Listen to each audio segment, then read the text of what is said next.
यस्य स्वयं स्वभावाप्तिरभावे कृत्स्नकर्मणः तस्मै संज्ञानरूपाय नमोऽस्तु परमात्मने।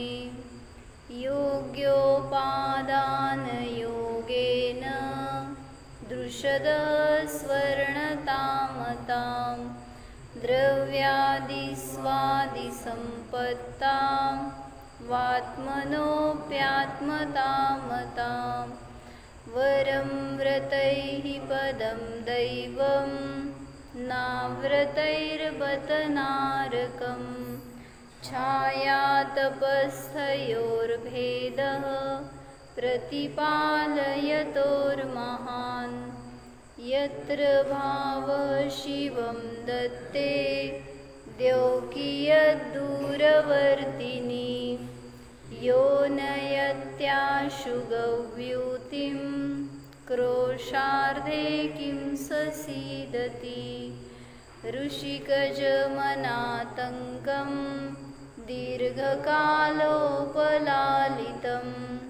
नाके नाकौकसां सौख्यं नाके नाकौकसामिव। जय बोलो पूज्यपादाचार्य भगवान की जय। आहेत की सेपरेट पुस्तकं, कशाला दोघात एक दिसना का काय, कोणाला माहिती, म्हणा ना म्हणतो। हां पूजा घ्या की, सेपरेट आहेत ती पुस्तकं। एका ताटात जेवतो का आपण? नाही ना, एका शास्त्रात बघायचं नसतं। काय सांगा अर्थ? आम्ही देवलोकात फिरायला लागलोय ईशान, माहिती का? का व्रत करणारा जीव देवलोकात जातो असं सांगितलं। मग अव्रत करणारा किंवा शास्त्र मिस करणारा कुठं जातो? कुठे जातो प्रज्वल? सगळे मिळूनच जाणार आहे तुम्ही लोक। तर सांगायचे की धर्म करणाऱ्या जीवाचं कधीही अकल्याण होत नाही। मग तुम्हाला मोक्षाला जाईपर्यंत टाईम आहे, तर काय करा म्हणतायत की व्रतामध्ये राहा, ज्याच्याद्वारे तुम्हाला सुरक्षा आहे। तर अर्थ काय होतं? ऋषिकज म्हणजे आता इथं जर तुम्ही व्रत केला तर देवलोकात जाणार, त्या देवलोकामध्ये कशा प्रकारचं सुख असतं ह्याच्यासाठी म्हणून हे श्लोक सांगितलाय। म्हणजे स्वर्गात सुख कसं असतं? तर पहिलं विशेषण दिलं ऋषिकज म्हणजे काय? इंद्रियजन्य आहे। इंद्रियजन्य सुखाची प्राप्ती होते। म्हणजे मोक्षामध्ये इंद्रियजन्य सुख नसतं, पण स्वर्गामध्ये इंद्रियजन्य सुख आहे हे सांगितलं। पुढं अनातंक म्हणजे बाधा नाहीये काय त्या सुखाला, पीडा नाही, असं ते अनातंक, भय नाही, त्याची वेदना नाही, आपदा नाही, अशा प्रकारचं ते अनातंक सुख आहे। आतंक म्हणजे पीडा, अनातंक म्हणजे पीडेने रहित असतं। दीर्घकाल उपलालितम, दीर्घ काळापर्यंत ते भोगू शकतात। मिनिमम आणि मॅक्झिमम किती काका? मिनिमम हो, कमीत कमी किती काळ भोगतात ईशान? देवलोकांचं आयुष्य किती असतं माहितीये? कमीत कमी एवढंसं पुण्य केलास ना तरी पण देवलोकाला जातो आपण, आणि सगळ्यात छोटंसं आयुष्य मिळू शकते, पण त्यासाठी थोडं पाप कमी करावं लागतंय आणि थोडं पुण्य जास्त करावं लागतंय। म्हणजे लाईफच्या शेवटी आपलं सगळं कॅल्क्युलेट करून शेवटी किती राहते माहिती का? पाप जास्त राहते, पुण्य कमी राहते। त्यामुळे आपल्याला वाटतं की आपण खूप पुण्य केलं ना, त्यापेक्षा डबल पाप केलेलं असतं, त्यामुळं ते सगळं न्यूट्रल होऊन गेलेलं असतं। म्हणून सांगायचं काय, किती करायचं भैया पुण्य? एवढंच कर, पण पाप नील असायला पाहिजे त्यासमोर। आपण पाप डबल करतो, चौबल करतो, आणि मग पुण्य एवढंसं केल्यावर काय राहिलं पदरात? म्हणून सांगितलं की जर मिनिमम आयुष्य किती आहे म्हणलं?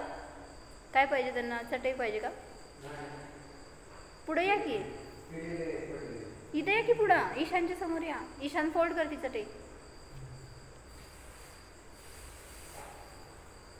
काय सांगितलं मी? देवांचं मिनिमम आयुष्य किती असते विशाल भैया? किती पाहिजे? स्वर्गातलं आयुष्य मिनिमम किती असतं आणि मॅक्झिमम किती असतं माहितीये का? मिनिमम मॅक्झिमम 33 सागर असतंय. मिनिमम किती असतंय? 10,000 वर्ष.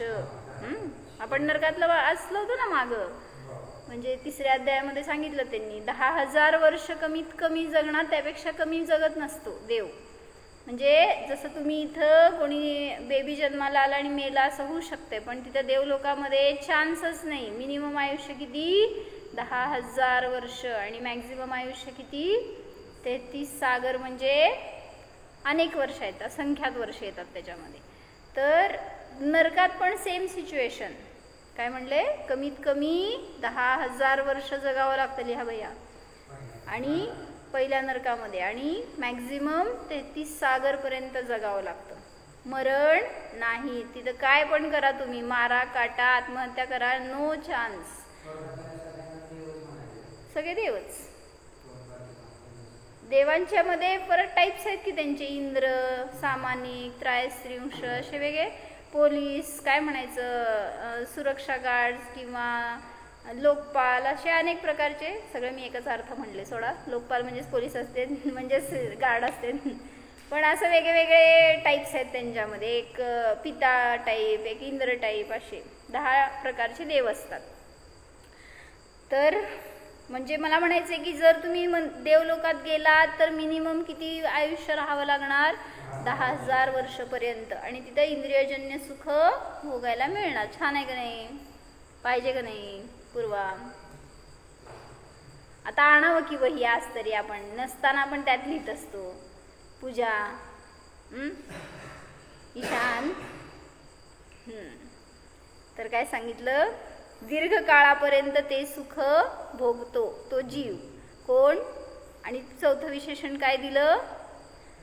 स्वर्गातल्या देवांचं सुख कसं असतं? स्वर्गातल्या देवांसारखंच असतं. त्याला दुसऱ्या कशाची उपमा देता येत नाही. मम्मीनी काहीतरी डिश बनवली समज. आता ईशान आला एवढ्या दिवसांनी घरात म्हणल्यावर, असं एकदम बेस्ट काहीतरी बनवलं. कोणासारखं बनवलं रे? मम्मी सारखं कोण बनवतच नाही. मम्मी सारखं मम्मीच बनवते असं म्हणायचं का? म्हणजे त्याला उपमा नाही जी गोष्ट. तर त्याला म्हणलं अनुपम. मग असं देवलोकातलं सुख सुद्धा अनुपम असतं हे सांगितलं. मग ते कशासाठी सांगायला लागलेत हे? कोणाला तरी इच्छा होईल ना असं सांगितल्यावर की मला देवलोकात जायचंय, ते सगळं भोगायचंय. का सांगितलं? भोजन असं भोजन नाही आहे कवलाहार. कंठातून अमृत झरणार एवढंच त्यांचं भोजन. आणि ते पण किती? खूप काळानंतर त्यांना भूक लागते. सांगितलं होतं परवा किती? 10,000 वर्षांचं आयुष्य असेल तर 1,000 वर्ष त्यांना भूक लागत नाही. मग त्याच्यानंतर लागली भूक तर किती? बस गिळलं तर संपली भूक. आपल्या सगळं पंचपक्वान्न घेऊन बसलो, सकाळी एकदा खाल्लं, संध्याकाळी परत, रात्री परत, आधीमध्ये सरलोच असं नाही त्यांचं. म्हणजे जेव्हा भूक लागली त्यावेळेस तिथं ऑटोमॅटिक आहे प्रोसेस सगळी. तर कशासाठी सांगितलं हे? पूजा कशासाठी सांगितलं? सगळे ऐकायला आलेले आहेत ते प्रवचन, माहिती आहे का? कान नाही आहेत त्यांना, पण तरी राहू देत. म्हणजे कोणाला तरी त्या स्वर्ग सुखाचं लोभ होईल ना असं सांगितल्यावर. इंद्रियजन्य सुख आहे, आम्हाला तरी तेच पाहिजे. दीर्घ काळपर्यंत भोगतो इथं, आम्हाला तेच पाहिजे. मग तिथं जायला पाहिजे का नको? काही पीडा नाही तिथं, अशा टाईपचं एकदम बेस्ट सुख आहे. मग हे सुख म्हणूनच सांगितलंय श्लोक हा. ते अतिंद्रिय सुख झालं. मग तेच सांगते की मी, हे श्लोक का सांगितला आचार्यांनी? कोणाला तरी त्याच्याबद्दल आकर्षण होईल ना. हे धर्म सोडून लोक स्वर्गासाठी म्हणून पुरुषार्थ करतील, असं जर तुम्ही मिसगाईड केल्यासारखं होईल. तर आचार्यांचा भाव हा होता की तुम्हाला हे बाय प्रोडक्ट आहे मिळालेलं, हे तुमचं लक्ष नाही आहे, ध्येय नाही आहे. तुमचं ध्येय जर लक्ष काय होतं? मोक्ष सुख असेल, त्याला इंटरमिजिएट हे मिळणार आहे मध्ये. पण ह्याच्यासाठी पुरुषार्थ कराल, हे मिळायला पाहिजे तर नरकातच जाणार. कुठे जाणार? हे मिळणार नाही. म्हणून त्यांनी चांगलं घेतलं इथं वर्णन, थोडंसं वाचलंय ऐका. जो व्रत धारण करता है, चाहे श्रावक के व्रत हो, मुनि व्रत हो, व्रत ग्रहण करने के बाद देवायु ही बंधती है. वाचलो तो आपण हे मध्ये एकदा की व्रत घ्यायचे भाव जे आहेत ना, काहीतरी संयम नियम घ्यायचे परिणाम आहेत ना, त्या परिणामांनी उत्कृष्ट पुण्याचा बंध होतो. तुम्ही घ्या नाही तर नाही घ्या, तुमची शक्ती असेल नसेल त्याचं पालन कमी जास्त होईल, पण जे परिणाम आहेत ना अंतरंगात, मला घ्यायचंय या भावनेने त्या जीवाला उत्कृष्ट पुण्याचा आश्रव बंद होतो. एखाद्या आता सल्लेखना साधणारा जीव असेल, शरीरात शक्ती नसते, पण त्यांना जर उत्कृष्ट भाव असतील, मला मुनी दीक्षा घ्यायची आहे, मला सकल संयमाचं पालन करायचं आहे, तेवढ्या भावनेने सुद्धा ते भरपूर निर्जरा करतात. म्हणजे म्हटलं तेवढ्या पुण्याचा खूप आश्रव होतो त्यांना, आणि त्याच्या निमित्तात पापाचं निर्जरा होते. म्हणून भाव असे ठेवायचे. काय करायचे पूजा? मला नियम घ्यायचा आहे, कुठलाही नियम जे तुम्हाला शक्य आहे पालन करणं, असा पण नियम घेण्याचे भाव असायला पाहिजे. आहेत का आपले? काय नियम घ्यायचा?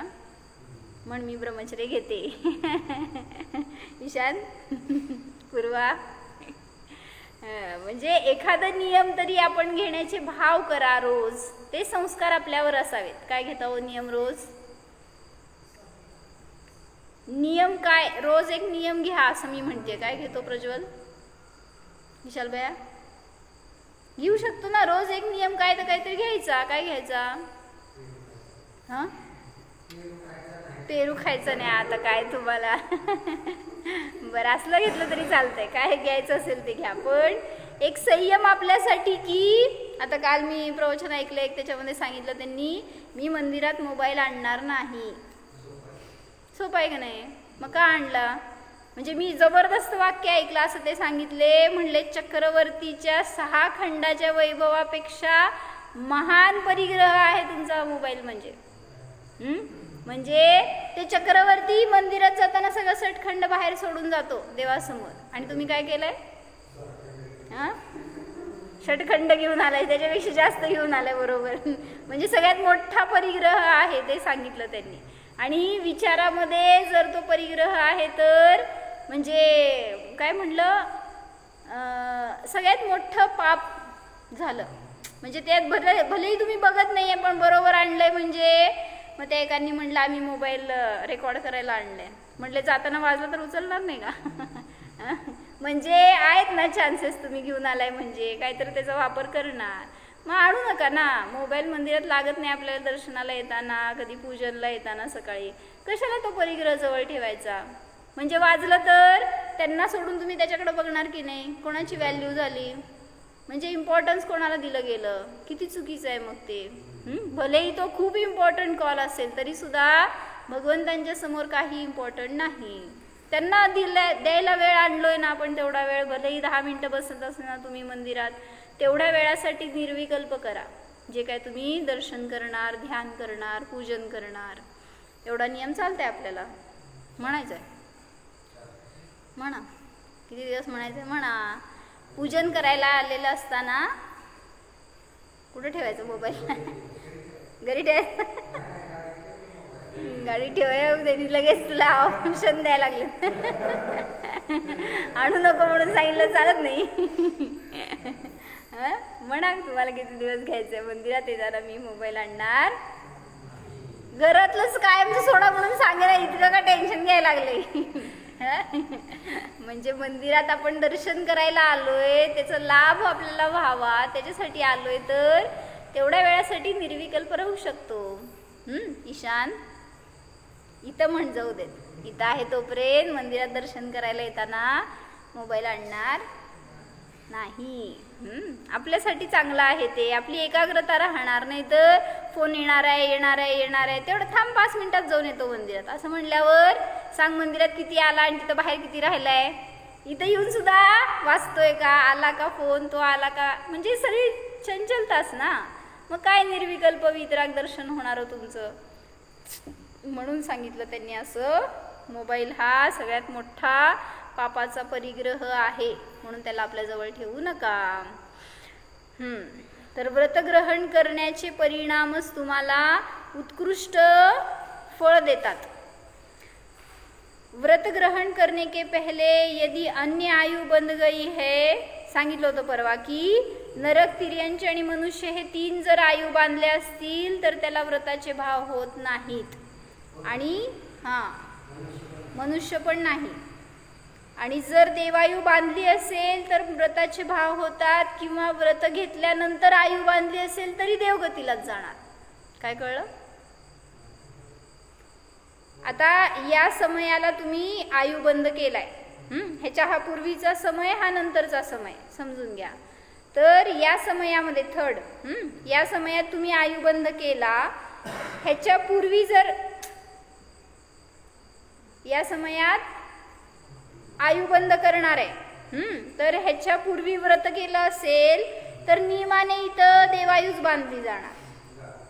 आणि जर पूर्वी देवायु बांधली असेल तर व्रताचे परिणाम होतात. म्हणजे होऊ शकतात. जर देवायु असेल ना तर व्रताचे परिणाम होतात, अन्य 3 आयुला व्रताचे भाव होत नाहीत. नरकात जाणारा जीव सुद्धा व्रत घेण्याचे परिणाम करत नाही. तिर्यंच होणार असेल तरी नाही, मनुष्य होणार असेल तरी नाही. कारण चतुर्थ गुणस्थानामध्ये जन्मणार, जिथं कुठं जन्मणार तिथं. कुठलंही व्रत असू दे, व्रत घ्यायचे, समाधी मरण करायचे, दीक्षा घ्यायचे, कुठलेही आजीवन व्रत घ्या की एखादं, त्या व्रताचे भाव होत नाहीत असे, जेव्हा त्याला 3 आयूंचा बंध झाला असेल. कुठले 3? देवायू सोडून 3.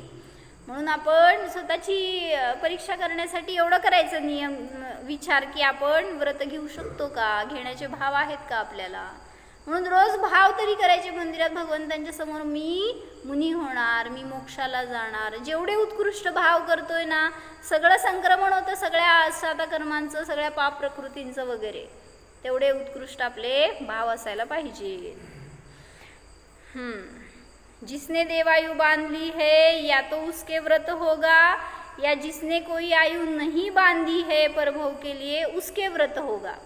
तोच व्रत करू शकतो जो देवायु बांधेल किंवा अजून बांधलीच नाहीये त्यालाच व्रत. म्हणजे नंतर भविष्यात बांधणार आहे देवायूच, त्यालाच तिथं व्रताचे भाव होतात. म्हणजे माझ्यासमोर सगळे भावी देव बसलेत का? होय ना? विशाल भाई कॉन्फिडंट. चांगली गोष्ट. भाव तरी आपले असे असावेत की सगळे एकत्र भेटायला पाहिजेत वर तिथं, मग भेटणार. व्रत धारण कितनी ऊंची एक कसोटी है कि जिससे यह परख हो जाए कि यह देव ही होगा या मोक्ष जाएगा. व्रत घेणारा एकतर देवाला जाईल किंवा मोक्षाला जाईल, त्यापेक्षा दुसरी गती त्याची नसते. तो ऐसी व्रत की वृत्ती हो तो उसके फल में क्या होता है यह यहाँ बता रहे हैं. तर काल आपण बघितलं होतं काय, स्वर्गातलं सुख आणि भोगभूमीतलं सुख कसं असतं ह्याचं कंपॅरिझन बघितलं होतं आम्ही. म्हणजे त्यांच्यामध्ये सिमिलॅरिटी काय असते, काय असते. कोणी जीव स्वर्गात जाणार असेल तिथलं सुख भोगेल आणि कोणी जीव भोगभूमीत जाऊन तिथलं सुख भोगेल. सांगाय काय, तिथलं सुख इंद्रियजन्य आहे. अजून लिहा. म्हणजे भोगभूमीतलं सुख आणि स्वर्गातलं सुख कसं असतं, काल लिहिलंय ना, काल नव्हती पूजा पण लिहा. इंद्रियजन्य असतं ते सुख. दुसरं सांगितलं 1 ते 4 गुणस्थानवरती जीवच तिथं असतात, दोन्हीकडं पण. म्हणजे 4थ्या गुणस्थानाच्या वर जाऊ शकत नाही भोगभूमीतला जीव आणि देवगतीतला जीव. अजून तिथं दोन्हीकडे सुद्धा रोगाची पीडा नसते. 1 ते 4 गुणस्थानच असतात भोगभूमीत पण आणि देवगतीत पण. तिथं सांगितलं रोग नसतं, भय नसतं. दोन्ही गतीमध्ये पण, भोगभूमीतल्या जीवांमध्ये पण आणि स्वर्गातल्या देवांमध्ये पण. शरीर जरी वैकरिक असतं देवांचं आणि मनुष्यांचं औदारिक असतं तरी सुद्धा रोग होत नाही औदारिक शरीरामध्ये. जरी सप्तधातुमय असतं तरी सुद्धा मनुष्यगतीतल्या भोगभूमीतल्या जीवांना रोग होत नाही, कारण रोगाने त्रास होणार असतो आणि भोगभूमीमध्ये कुठल्या जीवाला दुःख नसतं, सगळे जीव सुखी असतात. भय पण नसतं. कोणाचं कोण कोणाला मारणार, कोण कोणाला त्रास देणार. हां, ते देवलोक झाले, हे भोगभूमीतले जीव. स्वर्गातल्या जीवांना पण भय म्हणजे काय, कोणापासून कोणी मारेल का असं भय नाही आहे. म्हणजे तिथं शोक करतील ते जीव, मी मरणार आहे ह्या भावनेने. हां, पण भय नाही आहे असं सांगितलं. रोग नाही, भय नाही. पुढं आहार आहे पण निहार नाही, म्हणजे मलमूत्र विसर्जन तिथं दोन्हीकडे पण होत नाही. मनुष्यगतीतल्या त्या भोगभूमीतल्या जीवांना पण नाही आणि स्वर्गातल्या देवांना पण नाही. पुढं हां, दिवस आणि रात्र असा तिथं भेद नसतो. मग काल मी प्रश्न काय विचारला होता, आयु कसं मोजायचं मग त्यांचं, बड्डे कसं मोजायचं सांग बघू. दिवस आणि रात्रच नसते, निरंतर दिवस असतो. मग झोपायचं कधी रे? हां, दिवसा झोपायचं का?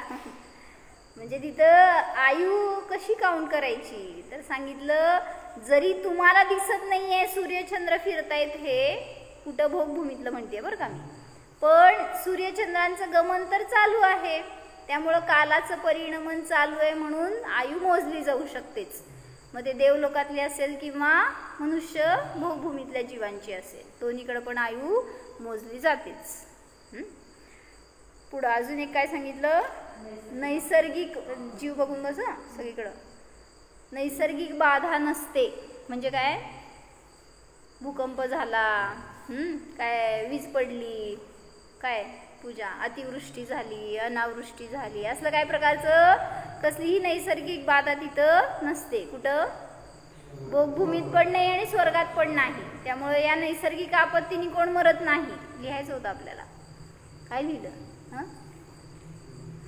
आणि शेवटचं सांगितलं, दोन्हीकडं पण धनश्री काकी, मरणानंतर शरीर विलीन होऊन जातं. आपल्यासारखं शरीर पडून राहत नाही भोगभूमीत. म्हणजे कापूर कसं जळल्यावर काय राहतं मागं, तसं त्या टाईपमध्ये मेघ कसे राहिले तर ते विघटन होऊन जातात. कुठं गेले कसं गेले काय माहित नाही, विलीन होऊन जातं.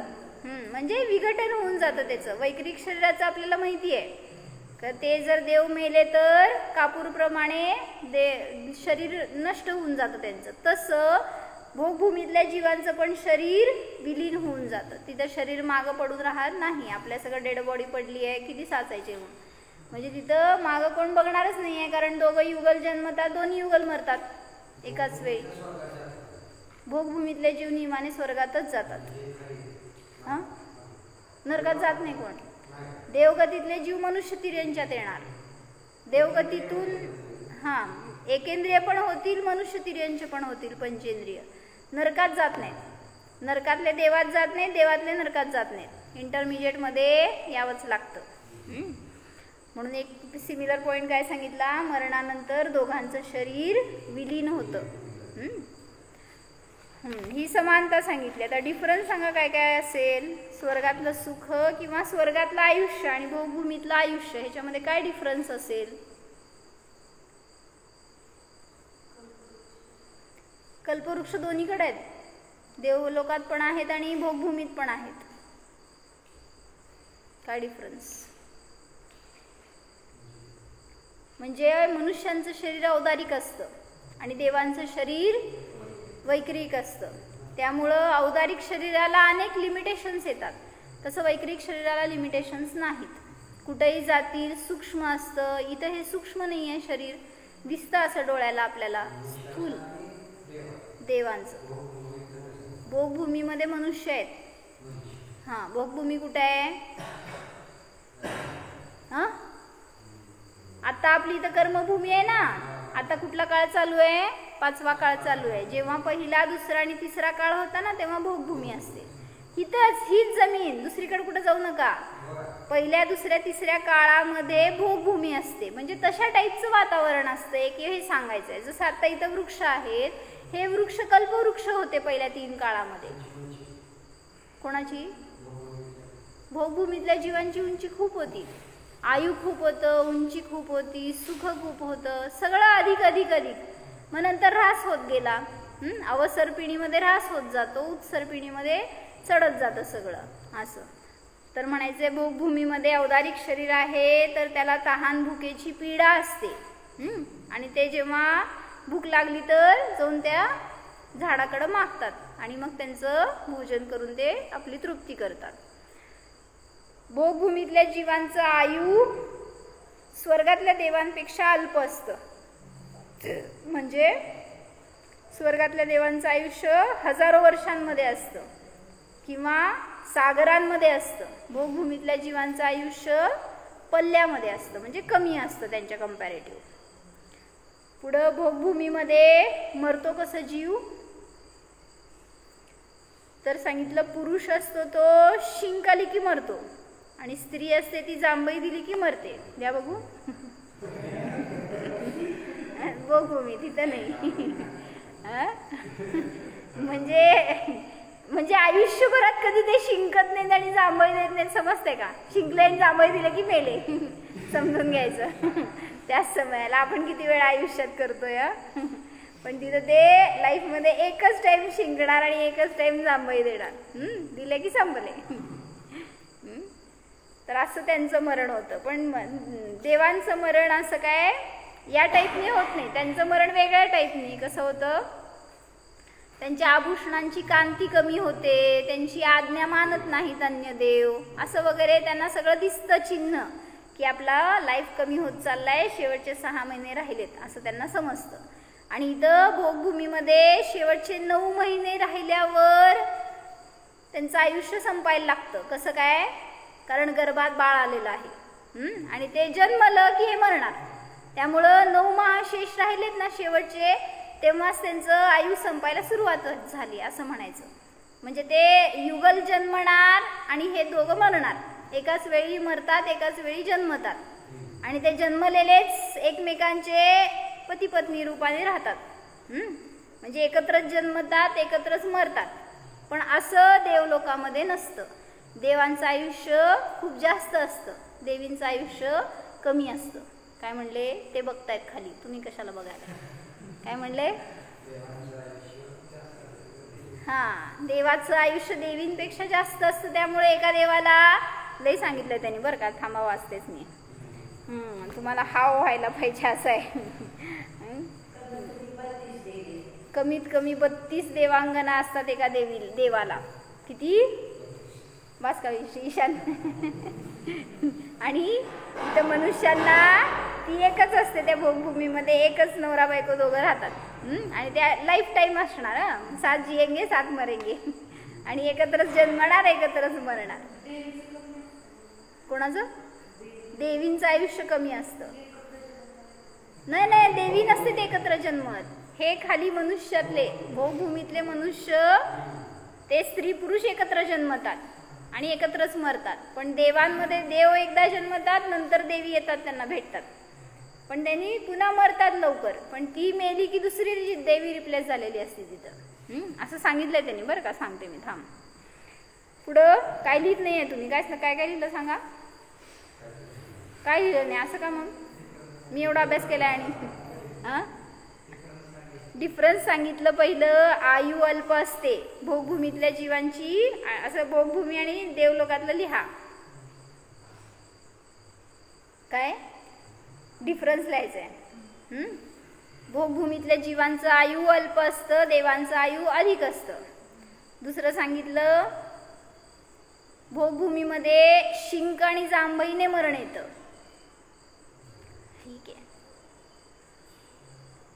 आणि देवलोकामध्ये असं काय संकेत नसतो. त्यांच्या आभूषणांची कांती कमी होते, आज्ञा पाळत नाहीत, याच्यावरून त्यांचं समजतं आयु संपत आली आहे. पुढं, गर्भधारणेनंतर 9 महिन्याने नियमाने मरण होते भोगभूमीमध्ये. आणि म्हणजे 9 महिन्याच्या पूर्वी त्यांना समजतं आपलं मरण 9 महिन्याने होणार आहे. आणि इकडं देवलोकामध्ये 6 महिने राहिले असताना समजतं की आपलं आयु संपत आलेलं आहे. पुढं भोगभूमीत सांगितलं तिथल्या जीवांना 2 ज्ञान असतील किंवा 3 ज्ञान असतील. कुठले 3 ज्ञान ईशान? 3 ज्ञान कुठले असतात पारस? 3 ज्ञान कुठले असते? मतिज्ञान, श्रुतज्ञान आणि अवधिज्ञान. कुठल्या जीवाला 2 ज्ञान असतील, कुठल्या जीवाला 3 ज्ञान असतील. पण देवगतीतल्या जीवांना सगळ्यांना नियमाने 3 ज्ञान असतातच. काही करत नसतं ते पूजा. भोगभूमीतल्या जीवांना 2 किंवा 3 ज्ञान असतील, पण नियमान देवगतीतल्या जीवांना नियमाने 3 ज्ञान असतातच. काय तर उलट सुलट करू नका बरं का, मी सांगितलं म्हणणार परत. भोगभूमीमध्ये युगल उत्पत्ती होते आणि युगलच मरतात. युगपत लिखित आहे. आता काय असलं जात वह्य घेऊन ये माग. उठ पटकन, उठ उठ पटकन उठ. किती दिवसात आता लिहिली आहेस म्हणून आता लिहिणार. तिथं आहे माग वही घे, तिथं आहे घे जा. भोगभूमीमध्ये युगल उत्पत्ती होते आणि युगलच मरतात. पण स्वर्गामध्ये स्वतंत्र जन्म मरण असतं. देव आणि देवी एकत्र जन्मत नाहीत, मरत नाहीत.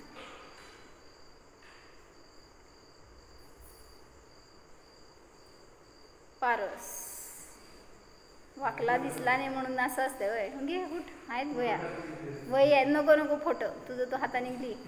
घे वही आहेत आपल्याकडं, मी देते रे पेन तुला.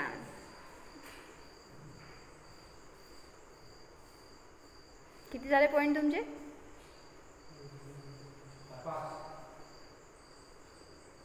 हां ह्यांना काय सांगायचं झालं माझं? 6 कसं काय झालं? आभूषणांची कांती कमी होते हे मरणाचा संकेत असतो आणि इकडं गर्भधारणा हे मरणाचा संकेत असतो.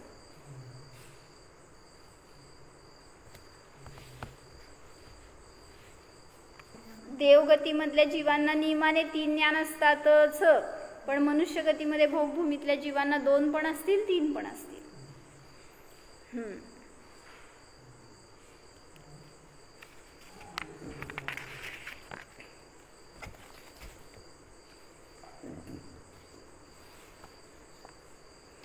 स्वर्ग सुख का विश्लेषण सुनकर तो कुछ अच्छा लग रहा होगा पहले विश्लेषण की अपेक्षा, लेकिन एक कानून और बता दे. जहां म्हणजे किती छान सांगितलंय माहिती का? जिथं स्वर्गात सुख आहे का नाही आहे, पण जिथं दुःख आहे ना तिथून मोक्ष आहे. काय म्हणले? जिथं विपत्ती आहे तिथूनच मोक्षाचा रस्ता आहे. जिथं विपत्ती नाही आहे तिथून मोक्षगमन नाही. भोगभूमीतून मोक्ष नाही, स्वर्गातून मोक्ष नाही. नरकामध्ये जरा जास्त असते म्हणून तिथून नाही आहे. पण इथं मनुष्य तिर्यंच्यांमध्ये तिर्यंच्यांना ॲबिलिटी नाही आहे तशी, त्यामुळे त्यांना मोक्ष मार्ग नाही आहे. पण मनुष्यांमध्ये सांगितलं तो जीव जितक्या प्रतिकूलतेमध्ये राहील ना तितका पुरुषार्थ धर्माचा करेल म्हणून त्याला तिथं मोक्ष आहे. म्हणून त्यांनी काय सांगितलं? जहाँ क्षुधा, तृषा, ठंड, गर्मी की वेदना न हो वहाँ मुक्ति असंभव है. जहाँ ये वेदनाएं चलती है उस मनुष्य पर्याय से ही मुक्ति संभव है. इसमें भी क्या कारण है? जहाँ इंद्रियजन्य सुख की प्रचुरता है म्हणजे बहुलता आहे, वहाँ वैराग्य की प्रचुरता नहीं होती. काय कळलं? जहाँ इंद्रिय सुख की प्रचुरता होती है वहाँ वैराग्य की प्रचुरता नहीं होती. म्हणजे काय हो? हां काय कळलं?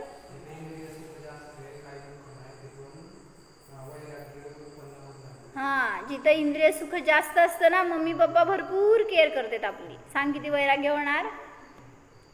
आता तुम्ही एवढं सगळं मला छान सांभाळताय म्हणलं थोडी सोडून जा वाटतंय. काय पूजा? जेव्हा सगळे सांभाळणारे असणार, सगळे केअर करणारे असणार ना तिथून त्याला जीवाला बाहेर पडावं वाटत नाही. आणि जिथं जा कर काय तर असं म्हणले पूर्वा, काय करायचं? जातेच आता मी अम्मांकडे असं म्हणायचं असते. इंद्रियजन्य सुख की जहाँ प्रचुरता है नियति वहाँ वैराग्य की प्रचुरता नहीं होती. म्हणून वैराग्य आता ॲक्च्युली हे काय म्हणायचं सेंटेन्स अपवाद लावायचं बरं का. चक्रवर्तीकडे भरपूर असते पण ते विरक्त असतो बिचारा, त्या इंद्रिय सुखात रमलेला नसतो. जैसे यहाँ हम मनुष्यों में भी देखते हैं ना, जो बड़े आराम में है, समृद्धि में है, वैभव में है, ऐसे पुरुषों के वैराग्य की वृत्ती कम जगती है. ज्याच्याजवळ जास्त अनुकूलता असते तो मंदिरात पण येत नाही. म्हणजे किती जवळ मंदिर असू दे, प्रवचन जवळ असू दे, तरी पण येत नाही. कुठं जाणार तुम्हीच सांगा, मी नाही सांगत. कुठं जाणार? देवगतीत. आता काय तुम्हाला, मग काय मला कुलूपच लावून टाकावं लागेल स्वाध्यायाला. तुम्ही ना एकदाच देवगतीत जायला लागल्यावर.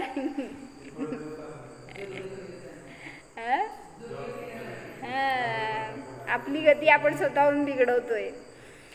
वह नियम यहाँ तो नहीं है क्योंकि मनुष्य जाति का, कुठे गेलं, जैसे यहाँ मनुष्यों में भी देखते हैं ना, जो बड़े आराम में, समृद्धि में, वैभव में है, ऐसे पुरुषों के वैराग्य की वृत्ति कम जगती है. वह नियम यहाँ तो नहीं है क्योंकि मनुष्य जाति का मन विशिष्ट ही प्रकार का है. वह सुख भोगते हुए में भी विरक्त रह सकता है. देवलोकातल्या जीवांची ही गोष्ट आहे. जितकं अधिक इंद्रिय सुख असणार त्यांना विरक्तीचा प्रश्नच नाही आहे. पण इथं सुख भोगताना सुद्धा विरक्ती होऊ शकते. तुम्हाला चान्स आहे, पण देवलोकामध्ये चान्सच नाही. किती भरपूर असू दे किंवा कमी असू दे, त्यांना विरक्तीच नाही आहे. पण मनुष्यांमध्ये कमी असो जास्त असो विरक्ती होऊ शकते. म्हणजे तुम्ही वैराग्याला प्राप्त होऊन आपली साधना करू शकता. उसे परित्याग करके आत्ममग्न हो सकता है. ये देव दुखी भी नहीं है और उनके सुख का जो साधन है उसका परित्याग करने में समर्थ भी नहीं है. काय म्हणले? देवांना दुःख नसतं आणि त्यांच्याजवळ असलेल्या इंद्रिय भोगांना ते सोडू सुद्धा शकत नाहीत. म्हणजे नियम करणार तुम्ही, तुमच्यासाठी तसा नियम ते करू शकत नाहीत. देवलोकातले देव आपल्यासाठी काही नियम संयम करू शकत नाहीत, असलेले भोग सोडू शकत नाहीत, त्याचं काय मर्यादा करू शकत नाहीत, काहीच नाही. त्यामुळे तिथं असंयमाचं आयुष्य आहे. स्वर्ग सुख में स्वर्ग के देवों के एक आफत यह भी लगी है कि जो बहुत छोटे देव है, उन देवों के उनकी अपेक्षा में जो पापी देव है मान लो, तो उनके भी कम से कम 32 देवांगनाएं होती है. काय सांगितले? पापीतले पापी सगळ्यात छोट्यातले छोटे देव किती? 32. कशाला म्हणायचं? आणि सगळ्याला एक एक महल असतात बरं का. कसं जागा पुरत असणार कोणाला मी. म्हणजे आता काय दिसलं का असं वर बघायला तुला? 32 माल एकेका देवाचे. तर सगळ्यात छोट्यातला छोटा देव म्हणा किंवा सगळ्यात पापी देव म्हणा, त्याला कमीत कमी 32 देवांगना असतात. यहाँ तो एक स्त्री का दिल राजी रखने में बड़ी हैरानी पड़ती है. बोला विशाल भैया. कराय. साड़ी साड़ी ही खरीदने में पूरी समस्या नहीं उलझ पाती. काय काय खरेदी करता. एक खरेदी करायला कधी जायचं नाही बायकांबरोबर, लक्षात ठेवा, नाहीतर परेशान होऊन जातात. म्हणजे मीच जात नाही बरं का कोणाबरोबर खरेदी करायला. करायचं म्हणजे ते किती त्यांचे अटी असतात आणि किती त्याचे चॉईस असतात कुणाला. मी 10 दुकानं पालते घालणार पण एक पण चीज घेणार नाही असं. वहाँ 32 देवांगनाओं का मन रखने के लिए कितनी तकलीफ उठाने की बात है. देवांना किती टेन्शन आलंय पारस. नाही ना, असणार तुला पण 32 असणार जर देव झालाच तर. यहाँ तो स्त्री मनुष्य ही है ना, सो वे संतोष कर सकती है. म्हणजे ऍटलिस्ट इथल्या स्त्रियांमध्ये थोडीशी संतोषी वृत्ती असू शकते. काय म्हणले पूजा? एवढे कपडे आणलेत आता बास असं म्हणते का नाही? आणताय, आणा, अजून पाहिजे, अजून पाहिजे. म्हणजे इथं कदाचित कोणी मनुष्य स्त्रिया आपलं लिमिट्स करू शकतात, पण देवलोकामध्ये पर उन देवांगनाओं के कहाँ संतोष की बात है. जब बहुत छोटे देवों का यह हाल है तो जो बड़े देव है, इंद्र आदि है, उनके तो हजारों देवांगनाएं होती है. विशाल भैयाला टेन्शन आलं. मी इंद्र होणार आहे आणि असं कसं व्हायचं आता, असं का. म्हणजे जर मोठे वरच्या स्टेजचे जर देव झाला तर तिथे अधिक देवांगना असतात, पण त्यांना कसलंही टेन्शन नसतं. तुम्हाला इथं एकीचं टेन्शन असतंय भरपूर. जहाँ एक देवी मरी उसी समय, हे अजून विशेष. जहाँ एक देवी मरी उसी समय उसी स्थान पर दूसरी देवी उत्पन्न होती है और वह अंतर मुहूर्त में ही पूर्ण जवान हो जाती है. रिप्लेसमेंट लगेच. काय तुम्हाला विरहाचं दुःखच नाही, उलट संयोगाचं दुःख म्हणायचं का मग. देवों में ऐसा नियम है तो छुटकारा होने में बड़ी कठिनाई है, लेकिन यहाँ सुख की बात बता रहे हैं. म्हणजे मला म्हणायचंय, एखाद्या देवाला समजा 50 देवांगना होत्या, जेव्हा तो देव झाला तिथं त्याला लगेच त्या देवी येऊन भेटतात. ह्या तुमच्या देवी असं म्हणून ते त्यांना देवी आणून देतात त्यांच्या. तर मला म्हणायचंय, जेव्हा त्यांचं आयुष्य सुरू झालं तेव्हापासून 50 देवांगना होत्या ना, तर ते मरणार ना तेव्हा सुद्धा 50 देवांगना असतात. भलेही मध्ये आले त्या देवींचे आयुष्य संपले, मेले, तरी सुद्धा दुसऱ्या देवी रिप्लेस होतात. त्यामुळे मरताना पुन्हा 50 देवांगना असतातच त्यांना. तो छुटकारा होने में बड़ी कठिनाई है. सुख का दुःख सांगा. स्वर्गातलं सुख सांगायला लागलेत ना, मग सुख का दुःख. सगळे म्यूट. तो छुटकारा होने में बड़ी कठिनाई है, लेकिन यहाँ, इथं तुमच्याकडे डायव्होर्स वगैरे तर पद्धत आहे, तिथं ते पण नाही आहे. कोणाचा त्रास झाला तर जा म्हणून पण सांगता येत नाही बिचारीला, ती तुमच्या जवळच राहणार आहे. ते देव असू दे नाही तर देवी असू दे. लेकिन यहाँ सुख की बात बता रहे हैं, उनके ऐसा सुख है. स्वर्ग सुखों में एक विशेषता यह भी है कि सागरों पर्यंत, करोड़ों वर्षों पर्यंत, दीर्घ काल तक वे सुख भोगा करते हैं. वे कभी बूढ़े नहीं होते, सदा जवान ही रहते हैं. जन्मले तेव्हा सुद्धा जवान, मेले तेव्हा सुद्धा जवान. काय खात असते तो. किस काय म्हणतात, किस खेत की मुली खाते असं का. तिथलं जाऊन आपण पण खायचं म्हणून. खात नाहीत म्हणून असे असतात. आणि आपण खातो म्हणून असे आहे. वे कभी बूढ़े नहीं होते, सदा जवान ही रहते हैं. इंद्रिय विषयों का सुख सदा उन देवों के प्रबल रहता है. वे सागरों पर्यंत ऐसा ही सुख पाते हैं.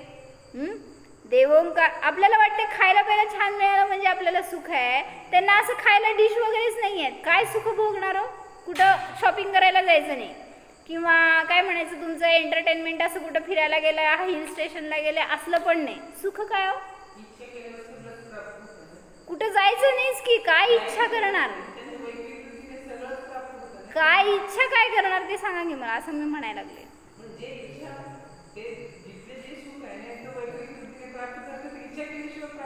काय इच्छा, काय इच्छा काय. इथं तुमच्या इच्छांना व्हरायटीज जर आहेत, त्यांना काय इच्छा असते तो देवांना. विशाल भैया काय इच्छा बघायला पाहिजे जाऊन, असं का.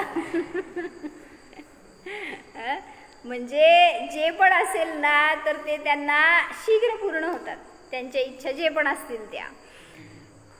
तर काय सांगत होते मी. इंद्रिय विषयों का सुख सदा देवों के प्रबल रहता है. वे सागरों पर्यंत ऐसा ही सुख पाते हैं. देवों का सुख साधारण जनों के लिए उपादेय बन जाता है. किंतु म्हणजे त्यांचं सुख असं आहे हे कळाल्यावर तुम्हाला त्याची इच्छा होईल की आम्हाला पण तसं पाहिजे. पण जे तत्वज्ञानी असतात त्यांचं सांगतायत की जो शुद्ध आनंद का अनुभव कर रहे हैं उनमें विषयों के प्रति प्रीति नहीं हो सकती. मग हे ते इथून मरून तिथे जन्मले तरी सुद्धा तत्वज्ञानी असणाऱ्या जीवाला अशी आसक्ती राहत नाही. भलेही सगळे भोग त्यांना पण मिळतात, देवांगना सुद्धा मिळतात. सांगा वीरसागर महाराज कुठे आहेत, काय करायला येतो आता.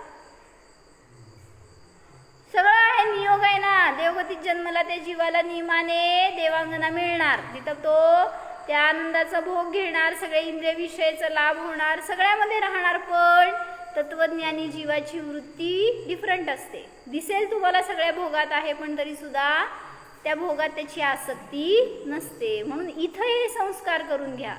सगळ्या गोष्टींची तुम्हाला अनुकूलता मिळाली तरी सुद्धा त्याच्यामध्ये आपली एकत्व ममत्व परिणती न हो, त्याच्यापासून मी भिन्न जाणणारा आहे ह्याचा अनुभव करा. तर आपल्याला सुद्धा सगळं सुख सहज प्राप्त होणार.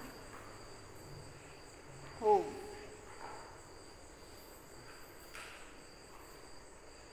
जाणार.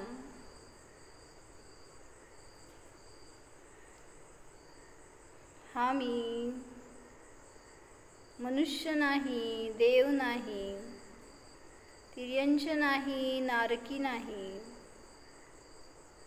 मी तर ज्ञानवाला जीव आहे. मला या इंद्रिय विषयांची आवश्यकता नाहीच. इंद्रिय सुख भोगणे हा माझा स्वभाव नाही. मी तर अतींद्रिय स्वरूप आहे. मी तर सुख स्वरूप आहे.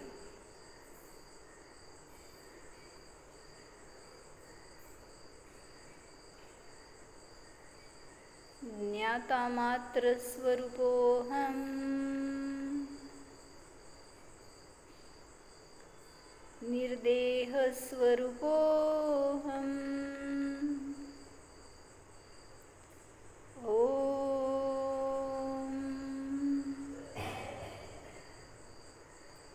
विसर्ज. नमो अरिहंताणं